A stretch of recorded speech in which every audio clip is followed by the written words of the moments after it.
Hey everyone, today we're diving into the whimsical adventure of Butudo.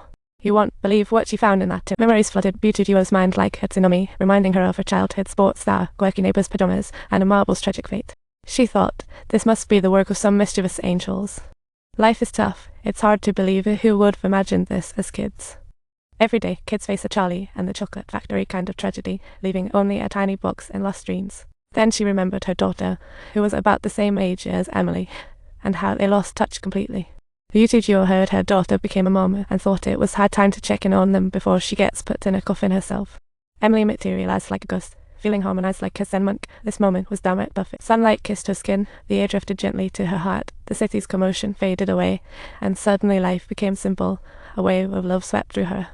On her way to work, Emily met the blind grandpa she used to ignore, but today she decided to help. She even told him, "Hurry across the street, or the drummer's widow will knock you over." Ever since his passing, the old lady wore weird uniforms, laughed like the flower shop owners. Her eyes showed many fine lines. Today the pastry shop debuted new lollipops, and the aroma of cantaloupe and almond ice cream wafted through. Ham and pork were on sale today, and outside the cheese shop, a baby gazed at a dog, while the dog was eyeing a roast chicken. Cross the street to see the phone booth, then the subway for Grandpa lies ahead. Emily fulfilled her mission, leaving Grandpa to soak in this unusual day all by himself. She felt incredibly happy helping others, but the next second, seeing a lonely old painter at the table made her mood plummet. Watching TV, Emily slipped back into her fantasy world, imagining herself as the revered Mother Teresa of her time. The streets overflowed with people witnessing her greatness, but she regretted not saving her dad. She remembered her dad's ambitious dream of taking the family around the world when he was younger. But due to her heart condition, they never went, and after her mother passed, the dream lay in tatters. One night, Emily secretly took her father's gnome decoration. A legendary journey began. Soon after, her father became restless and finally took an interest in the outside world. He received a photo from the gnome, and amazingly, the location was in Moscow.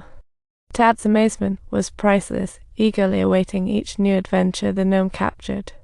In fact, these photos were taken by Emily, who asked the regular flight attendant to snap them. As she went downstairs, Emily noticed that Boss Kai's keys were left behind. She kindly wanted to return the keys, but the gnome in her arms was also muttering nonsense. Boss Kai often mistreated her, reminding Emily of the neighbor who used to torture her. So, Emily decided to give Boss Kai a memorable lesson, crafting a copy of the key ready for revenge. While Boss Kai was out, she stealthily snuck in for a little prank party. She switched hair removal cream with toothpaste, cut shoelaces, and even swapped the bathroom doorknob with a little lunatic. After doing all that, Emily left content, completely unaware she was being watched. The next day, Boss Kai was jolted awake by an alarm clock, feeling like it was all a grand prank. She stumbled to the bathroom, only to find the doorknob had magically transformed, without even reacting.